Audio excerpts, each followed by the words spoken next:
La inclusión no es representación. ¿Ah, no? ¿Ya van a empezar con sus exigencias? Por favor, no otra vez, que ya te dimos espacio la semana pasada. ¡Diversifícate! ¿Estoy peinada? Suscríbetelo bien. ¡Compártenos! Inclusión, representación. ¿Qué diferencia hay? ¿Y entonces? Despeinada. Ajá, ajá, ajá. Síguenos en las redes sociales. Es lo correcto. Link en la descripción. Comencemos.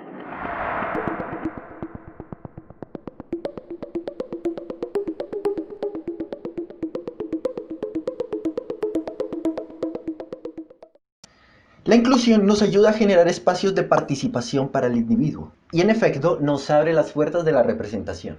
Sin inclusión no hay representación, por lo menos de forma mediática. Pero también incluir un personaje en una película o una serie no implica representación efectiva. Pues eso parece. Por ejemplo, la inclusión puede estar cargada de estereotipos dañinos. ¿Cómo así? Puede que no haya una lectura real de los intereses de la audiencia. Y tampoco de los grupos sociales. Sí, porque a veces nos meten personajes porque sí. Dejen nuestro contenido en paz. Cálmate que todavía no llegamos a eso. Debes aprender a convivir con la diversidad, amigue. ¡Qué afanábalo bien! Sin embargo, ojo a esto, lo tolero. Solo estoy dando mi punto de vista. Calmaos, calmaos. La relación de la producción de productos transmedia, de universos que involucran personajes y perfiles complejos, ayudan a entender la diversidad mucho más allá de la superficialidad de personajes estereotípicos. Ya entiendo. Los puntos comunes que una persona puede tener con un personaje no necesariamente tienen que estar ligados al género, la sexualidad, la nacionalidad, porque es una manera reduccionista de leer un personaje en una película o una serie. Si fuera por eso, no habría por qué identificarse con Aang o Goku.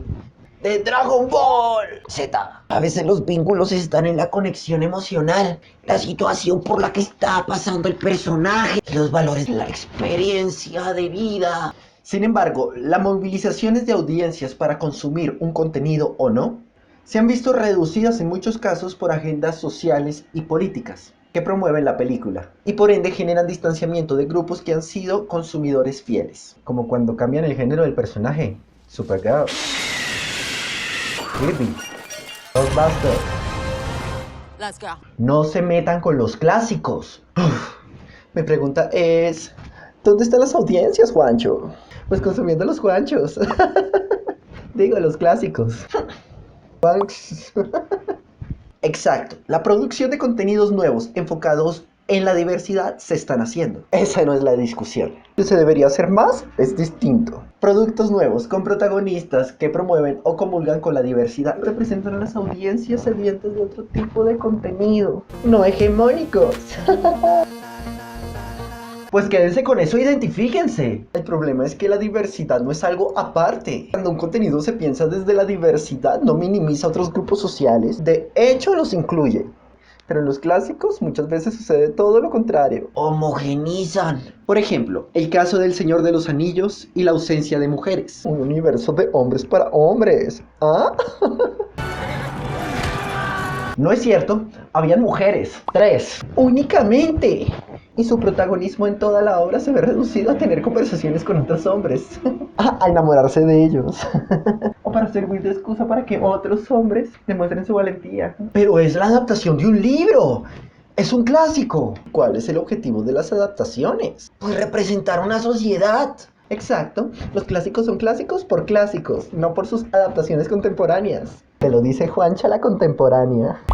Juancha la contemporánea. Si te apasiona tanto la obra original, pues quédate con la obra original. Ahí va a seguir. La puedes ver las veces que quieras. Pero se las tiran. Es el caso del Rey León, por ejemplo. No se va a sustituir la película clásica porque representa una generación. La adaptación contemporánea no deja de ser una adaptación que puede satisfacer o no a la audiencia. O la adaptación de Baz Luhrmann, Psicosis de Hitchcock. Cero odio. Pues para eso nos quedamos con la original. O El nacimiento de una nación, que si se hubiera rodado exactamente igual a la original en la actualidad, a pesar de su importancia en la historia del cine, hubiéramos tenido una película racista y ultraderechista en el 2017. Siempre van a existir comparaciones entre adaptaciones, secuelas, precuelas, universos paralelos, pero llevar la conversación a un lugar donde el enemigo es la diversidad, creo que no es lo correcto. La pregunta es, ¿por qué no te representa ese contenido? si es de verdad por la calidad de la película o serie, o porque no soporta salir de un lugar privilegiado. Pregunta seria. Que la película sea mala y que no conecte con la audiencia no tiene que ver con la identidad de género de los personajes, su sexualidad, contexto social. No entiendo. Si el problema es ese, puede existir en algún grado misoginia, transfobia, homofobia, xenofobia, ¿no? Exacto, pero la discusión va a ir más allá. Preparémonos porque los personajes van a seguir cambiando. Va a existir mayor visibilidad de grupos sociales. Personajes no binarios, superhéroes abiertamente trans, provenientes de contextos nunca antes vistos ni imaginados. Y poco a poco iremos saliendo del superhéroe americano salvador colonizador. ¡Ja! Conservar las cosas como eran antes minimiza o invisibiliza nuestro contexto actual. Te lo dice Juancha la contemporánea. Es Juancha la contemporánea. O sea, la inclusión es necesaria. Pero no me van a negar que a veces meten personajes por meterlos y ya. Eso es otro punto. Inclusión no significa representación. Y a eso voy. Por ejemplo, Avatar, que van diversificando las naciones. Cuando originalmente representa la cultura asiática, la inclusión ayuda al acceso de la información. Cuando se genera una representación adecuada de un personaje o una cultura, las personas se van a sentir identificadas y no van a rayar con el concepto original. O los personajes que originalmente eran hombres terminaron siendo mujeres. Como Capitán Phasma, Que era hombre y fue cambiado a último momento, porque había falta de mujeres en la película. Típico. Pero es que eso iba dirigido a un público masculino. Por eso el personaje no tuvo tanto impacto. Si no existe una conexión con el personaje de una manera orgánica y no para solucionar problemas de inclusión, no vamos a estar haciendo nada. Y te lo dice Juancha la contemporánea. Y es Juancha la contemporánea. ¿Y cómo se soluciona eso? Poner un personaje en pantalla no significa que vaya a existir diversidad en la película. Guionistas, directores, productores y personal técnico de la diversidad fortalecerían el discurso. Además, no es solamente cambiar el género de los personajes. Lo importante es generar una verdadera representación, ¿no? Exacto, Juancho. Si realmente conectaran con el público y no para parecer políticamente correctos, se acercarían con mayor facilidad a la audiencia o a los nuevos públicos objetivos que tengan. Pero ni lo uno ni lo otro. Lo que está pasando es que nos basamos en cumplir cuotas de participación para cumplir con la inclusión. Pero si no lo utilizáramos, tendríamos productos súper desequilibrados en pantalla. Exacto. Es cierto que si no se genera un control en los estudios frente a los temas de inclusión, podríamos terminar con películas de puros hombres. La inclusión genera visibilidad. Hay quienes piensan que solo con mostrar un personaje están haciendo un trabajo de representación efectivo, pero no es así.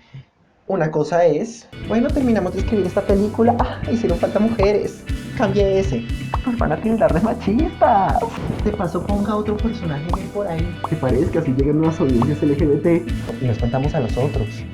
Ponga un diálogo ahí que medio lo insinúe. Bueno, eso ya tenemos. A diferencia de la representación. Vamos a hacer una nueva versión de esta película, contemporánea, diversa. Incluya la visión de las juventudes contemporáneas. Traigan un centennial. Queremos una mujer trans, traigan a una mujer trans. Hablemos desde sus propias perspectivas.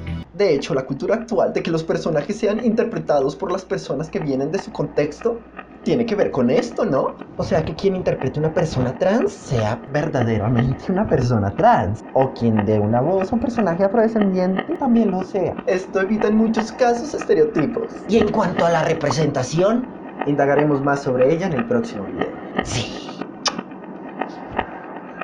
Chao, Juanchos.